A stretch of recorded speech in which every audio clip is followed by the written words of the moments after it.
Yay, we're back. Here we are again.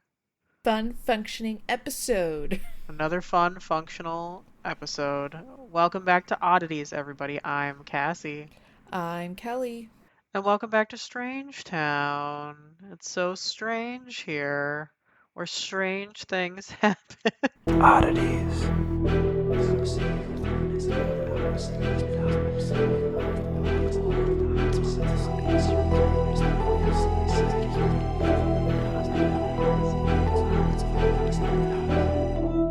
Stay strange.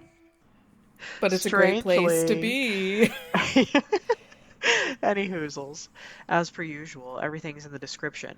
That would be things such as our episode description, our social media, website. Oh no, just kidding. We got rid of our website. That's not there anymore. Psych. Merch store, Patreon, the artists that we've worked with, all you could need and more, including our email, is in there. How's my borsty? Borscht is good. Um, I didn't say this on the bonus episode, but I'll say it here. I'm channeling Sandra Bullock today in Okay, Practical stop, because I Magic. was gonna say it if you didn't say it. You're totally giving Sandra in practical magic. And honestly, it's giving me life. So, You look so good. Absolutely.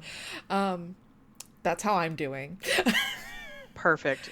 Need you say we any more? we have a visitor coming. Miss Yay. the wonderful Miss Mercury. Hello, Hi, Mercury. Mercury. Woo! And we are gonna have a great visit. I oh, big plans to buy a new refrigerator this weekend. Slay. We want to get one too. Memorial Day sales, gotta hit them up. Gotta hit them up. So that's happening. If we don't do it this weekend, we're gonna shoot for 4th of July. Yeah, it's one or the other. One or the But other. Yep. I think I found a really good deal. So, Yes, Queen. which actually gotta talk to you about because Corey can also get you a good deal, We Mr. love it. Veteran over there. We So, love us some veteran deals. any hoozles, how's my borsty? Your voice is good. I'm channeling hobo chic because I had 2 interviews this morning and got as comfortable as I possibly could. Also, this is how I just dress all the time anyway, because my son gets things all over my clothes all the time. You look beautiful. Thank you. My face looks good. My hair looked good, but then I put it up, and now I just have my well-worn t-shirt at this point. What else do I have for us kids? Well, it's Memorial Day weekend, as you said. I have fun plans to go hang out with my library buddy, and we're crafting little planter sun catchers, like out of like beads. I'm really excited about that, and I cannot wait to get pictures. Same. They're gonna be so cute. I will definitely send pictures. Let's see. I've been throwing people under the bus left and right at work today because I can. And honestly, as you should, because and I don't think it's throwing under the bus when they did things wrong. You simply True. are stating facts. It do be that way sometimes, in life. I also, let's see, have grand plans to record again with you this weekend, so that's very exciting. Very exciting. And given that today was so insanely busy this morning and had some wildness and things like that, we've placed an order for a delivery from a chocolate cafe near here. God, I'm excited for you. I'm so excited. For anybody wondering, I got a Dubai chocolate milkshake. God, I can't wait for you. My insulin levels will be through the roof. Can't wait. We'd love to see it. So worth it sometimes. I Life is mean, balance. life is balance. Exactly. I eat extremely clean all the time. I can have this milkshake. So, You deserve it. I deserve it. You're doing amazing, sweetie. So anyway, hot plans all around. Once we're done recording here, I'm going to log off from work because I'm over it, and I'm gonna go downstairs and play with my boy. God, I love this. Yeah. Send Auntie some pictures. I know. I actually took a really good one yesterday that I owe you. So Oh, yes. we got a new sun hat, so Oh my God. I know. I I'm know. already dead. I I haven't know. even seen it, and I know I'm dead. I know. Right? Oh, the other exciting piece of news that I haven't shared is my dad started a job at the local Dollar Tree. Stop. Yep. I Stocking shelves, working at the cash register, I love this. I love this for him. I do too. Good to get some movement, good to be out and about in the general public. I can't relate, but I'm happy for him. You know what? Could not agree with that statement more. Cannot relate. Love that for him though. Thrilled for him. He's a big people S- person. I think this is good for Very him. much. Very much a people person. So this will be good. He's exhausted, like from the Peopling is last few days. exhausting. Yeah, a lot of on your feet time, a lot of stocking shelves. They were going around introducing him as the store manager trainee, and he was like, "Wait, what?" And so then he had to talk them down from that because that was going to be like he's looking for like part-time, and they were like, "No, He's this will be just like," looking for something easy. and they were like, "No, this will be like 50 hours a week," and he was like, "No, That's not what I signed up for. that's a Back it pass." up. Yeah. But thanks anyway, Queens. So, anyway, that's the latest and also greatest from Well, our slice of please paradise. congratulate him for me. I will. Love that for him. I really Thank do. you. Also, love that he was like, no. He was like, absolutely not. He was I, like, I yeah, I'll love think about it. I love that he genuinely set a boundary. That is Oh, really yeah. great.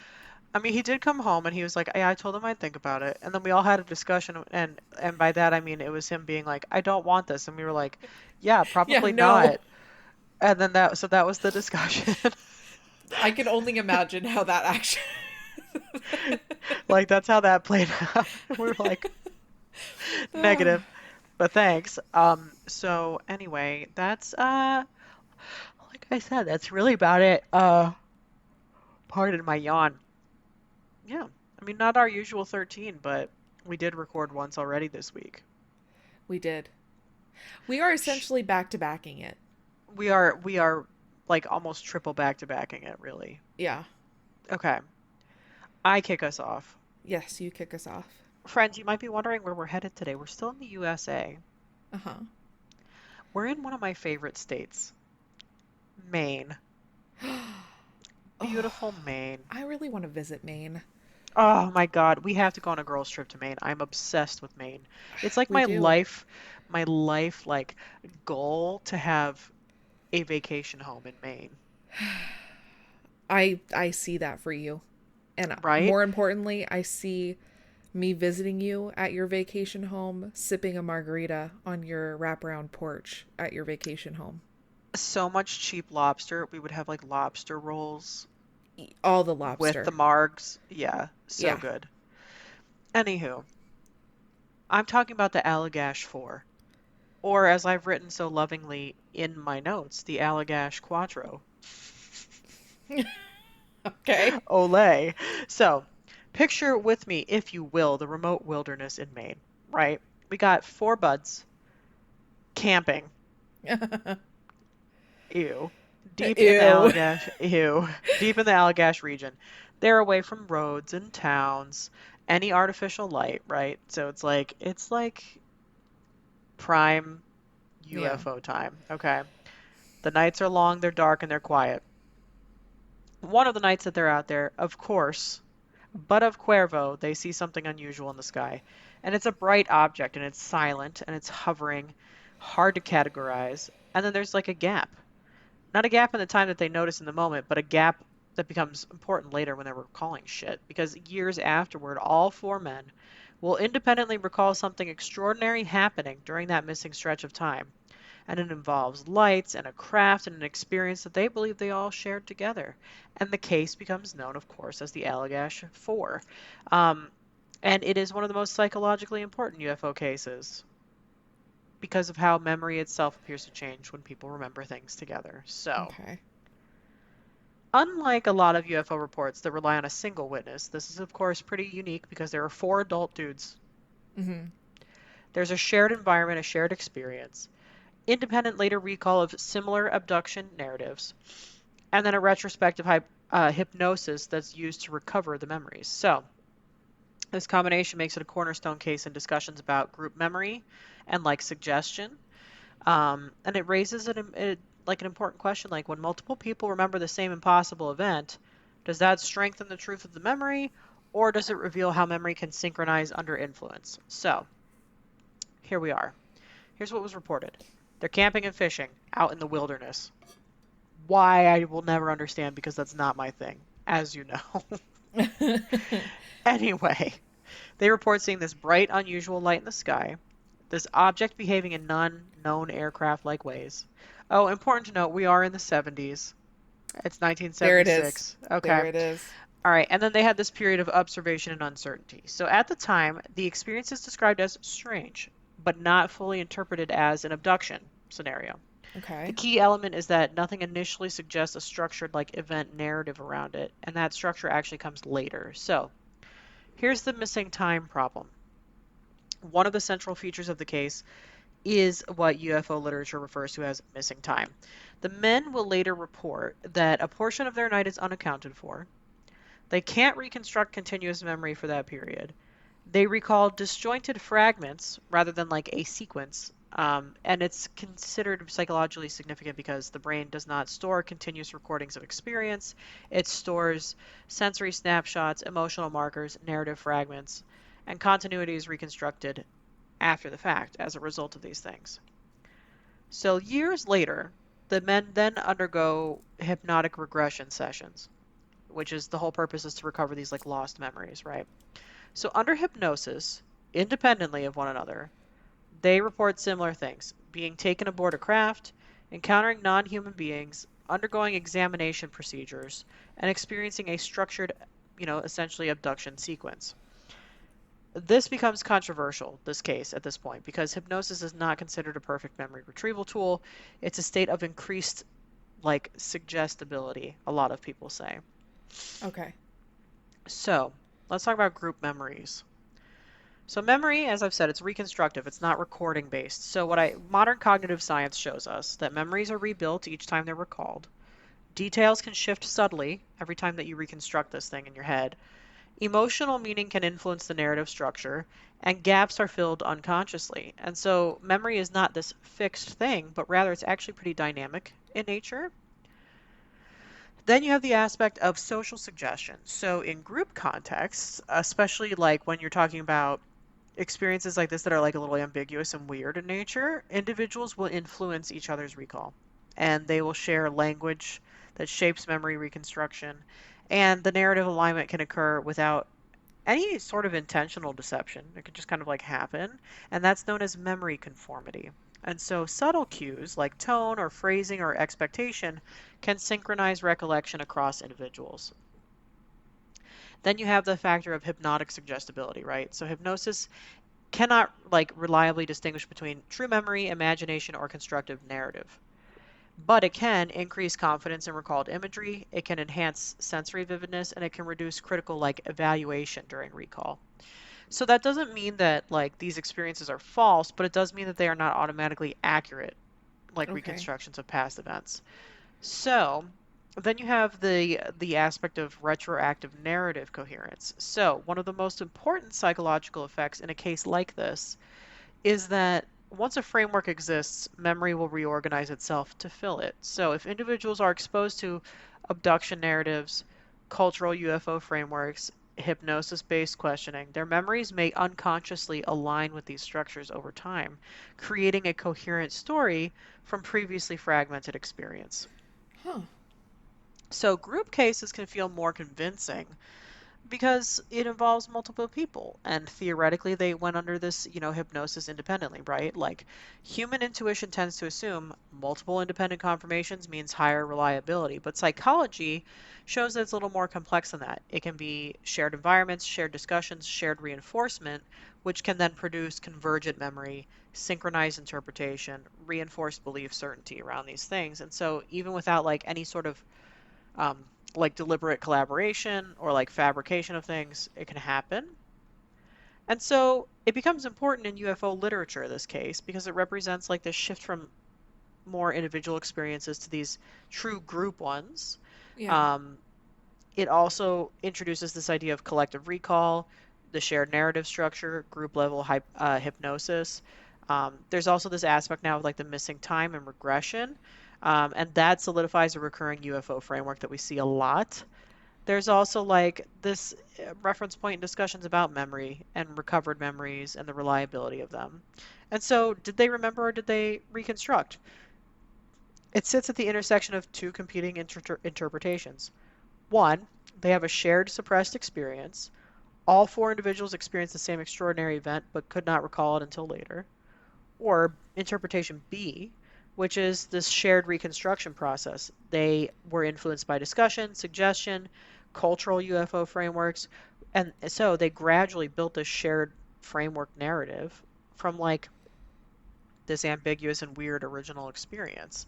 And so modern cognitive science would lean towards a more general principle, which is that memory is not necessarily retrieval of truth, it's a reconstruction of whatever the event meant to them. So, if four people remember the same extraordinary event years later, with similar details and emotional intensity and narrative structure, does that actually mean that the event really happened? Or does it demonstrate something pretty profound, which is that human memory, especially in groups, is capable of converging on a shared story that feels real? Yeah. Um,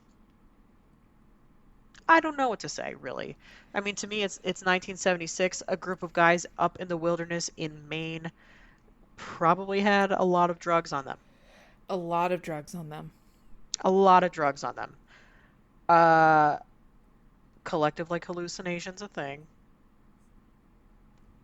And they They eat. weren't hallucinating this, like, the exact same thing, per It was se. just like close enough, and then they're like, "Oh yeah," and we like forgot this stretch of time, and it's like, well, Yeah. okay. I mean, was it drug induced? And like maybe one of you, when you like woke up from the whole thing, was like, "Oh, I feel like this happened," and then everybody else was like, Power "Oh of yeah, like that suggestion, yet totally happened." again. Yeah, you Yeah. know. So it's like I was first excited when I researched this one because I was like, "Yeah, four people." Like, holy shit, this is gonna Yeah, be some like, that's shit. pretty huge. But then I was like thinking about some of the other external factors on this, and I was like, I don't know. And then like the whole thing with hypnosis, it's like they could have discussed this amongst the four of them so many times, and then when they underwent hypnosis, like it just, it still coincided. When you talk about something repeatedly, like you believe it over, again, power of suggestion, Yeah, you start to believe it. you start to believe it. And then, yeah, you're totally right about the hypnosis. Like it just, yeah. So it's like to me, it's like, Mm. um, I'm like maybe like 30%, 20% believing them. I have to agree. Yeah, like it's not super high for me. Don't But do drugs, anyway, kids. don't do drugs in 1976 in the middle of the woods, kids. But that's the Allagash 4. Um, Wow. Wow, what a bummer. Four of them. four of I them. totally see where you're coming from too. Yeah. Wow. So it's like, Wow. wow. It's Wow. like, I don't know. I was really excited about it, and then the more that I thought about it, I was like, I'm not buying this so much.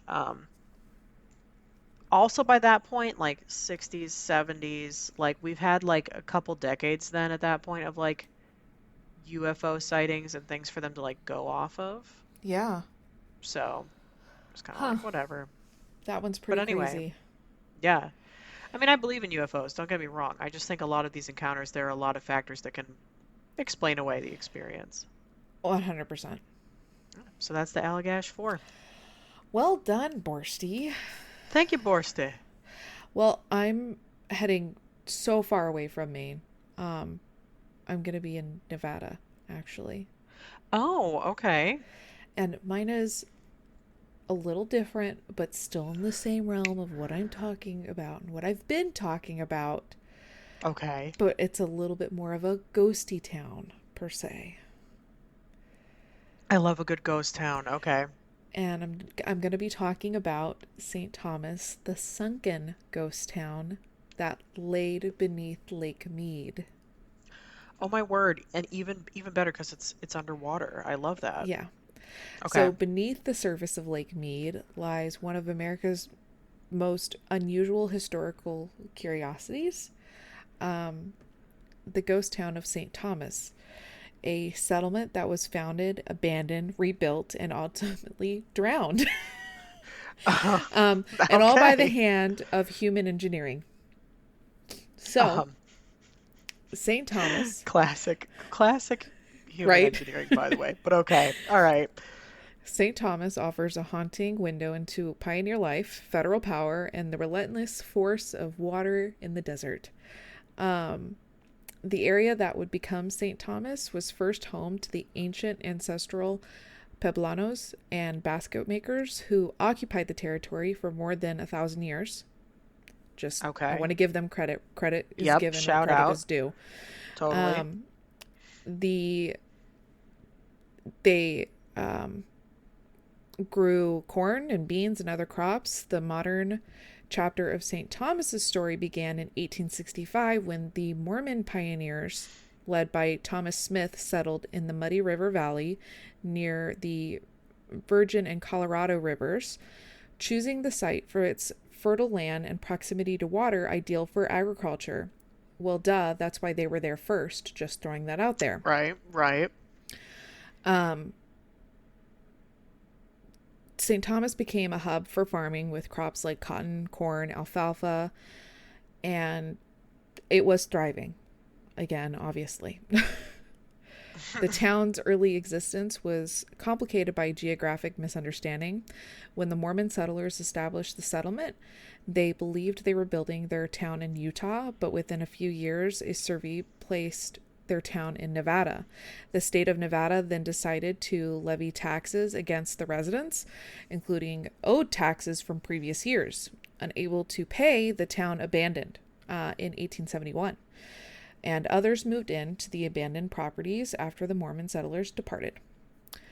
After the departure of the Mormon settlers, the town attracted other pioneers, miners, and ranchers who rebuilt the community and continued its agriculture and trade economy. St. Thomas thrived into the early 20th century, especially with the rise of tourism and increased river traffic along the Colorado River, becoming supply stop for those exploring nearby Valley of Fire. In its day, St. Thomas was a thriving stopping point between Los Angeles and actually Salt Lake City. I just Um, find it really funny that the Mormons were like, "Yeah, this is Utah," and then they just like, and no, it's not. And now we have to pay all this money. Bye. like I just find that like really funny. But okay. Anyway, so um, it's a pit stop on the way to like Salt Lake City and whatnot. yeah. Okay. Cool. At its peak, the town's population reached about 500 people. I feel like that's actually sizable for like Right? the time and For the whatnot. middle of Yeah. nowhere? Yeah. Yeah, in like the middle of nowhere. Like, okay, I see you. Um, St. Thomas's existence was cut short when President Calvin Coolidge signed the bill in 1928 authorizing the construction of the Hoover Dam. The dam created Lake Mead, which it caused flooding. Way to go, Calvin. This one's on your hands. Yeah. Lake Mead started filling in 1935, and by 1938, the town was submerged. The federal government reimbursed the residents for their losses, so that was great. In June of 1938, the final remaining resident set fire to his home before getting into his boat and rowing away. Oops. What a what a send off. Like what an exit. He's like, At and I'm gone now. yeah, Bye. at the peak of Lake Mead's water level, the tallest structure of the town were more than 60 feet below the surface. Ooh, Hmm. okay, so this is deep. Yep. The town has reemerged from the depths a number of times due to droughts, Isn't that so weird? yeah, and other like unfortunate events. Yeah. But it has been emerged since 2002, actually. Oh, for several years So, now. Okay. in a way, yes, it's an underneath something and not underneath something.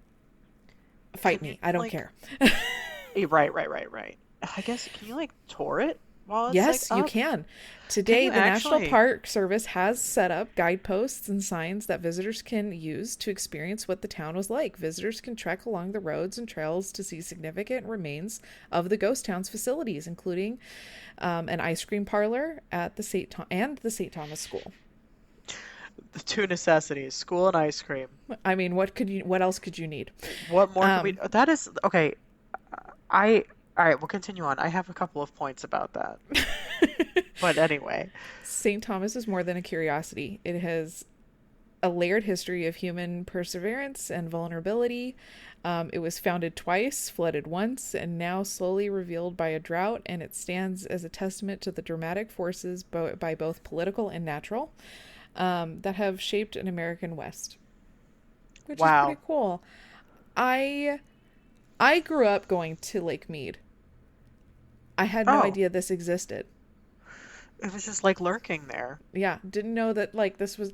I knew that there's a lot of like interesting things under Lake Mead. Allegedly there's a Oh, like a very interesting plane under there. Um oh. Apparently there's a cemetery under Lake Mead, which did not Well, make me want does to it? get into the water there. No. Okay. Um Finding a lot of mixed signals on that information if I'm going to be honest with you. So, Okay. Sure. But I you mean, if know. there was a town, then like, of course there would be a cemetery. Yeah, and what I found on that one was a cemetery did exist with Thomas, but it's not under the Lake Mead. Before the lake flooded in the area, the cemetery was moved to its present location in Overton, Nevada in 1935, specifically to remove it from the area that it would be covered by. So, because water. No, literally, good on them for having the foresight. Like, Yeah. totally. Um, the St. Thomas Memorial Cemetery is listed on the National Register of Historical Places in 2005. So, Oh. it is pretty cool in the grand scheme of Huh. it. But like, I think it was very recently. 2020. I could be wrong on that. And this one's coming from memory, guys. Lake Mead. We've gone through very severe droughts over here, right? Sure. Lake Mead Right. specifically, it was drying up, and they were they were finding some interesting things in that lake, I bet. mob related things, I bet. um, abandoned boats, all sorts of just very shady objects. So, Lake Mead in itself is very interesting. It's like a hotbed of weird shit. Yeah, but the town itself, because it was underneath the water, I wanted to cover it because it was an under thing. So, It totally fits. and it's a ghost Yes. town, and I needed to cover something spooky. I needed to scratch the itch. A little spookala bookala. A Well little done. spookala boogala. I love this. I love ghost towns. I cannot believe though that they're letting people just trek around through there from like an archaeological standpoint. Right? Like Right. that seems insane to me. But also at the same time, kudos to like the builders back in the day because it's held up through like flooding, Clearly, unflooding, flooding, unflooding like clearly they crazy. knew what the fuck they were doing. Because It's nowadays, just it's just not built the same anymore. no. Just saying. I hate to be like that, but I'm gonna be like that. Yeah. Anyway, that's wild. Yeah. Great topic. How did you find this one? Well, Because this this one, I've kind of always known about the city. you've I always known always, about the city? well, Oh, okay, I've always okay. known something was under, like, and what I was told was it was in association to those who built the dam. And then when Oh, the dam okay. was built, they abandoned it, and then that's why it was. I just hit my Right. mic. Sorry, guys. It's just a good Um, old bitch slap. It's fine. and then that's why it was a ghost town. This was Okay, all I very. see. So it was on my list to cover. It's been on my list to cover for actually since season one of me being here. Oh my God. Okay, you've So been sitting on this one. I've been sitting on this one for a while, and then when my topic came around, I was like, It's time. Love that. It's time." So it's very cool. I love it. Um, I would arguably go back to the fucking desert to visit because I want to trek around and see what the fuck's going on. Yeah. So, yeah, there you Wow. have it. Well St. done. Thomas. I love it. Well done, bestie. Snaps for bestie. Thank you. Oh, I Yeah. feel special. Yes. Well, patrons, let us know what you think. Do you believe the Allagash Quattro? Do you, and would you go visit this town? I mean, I'm gonna assume it's gonna be like unsubmerged for some time because like global warming and whatnot. It's still unsubmerged to this day. Yes. Yeah. So, I mean, or if you have already taken a tour and visited it, let us know of your experience. Yeah. A- And until next time. Stay strange.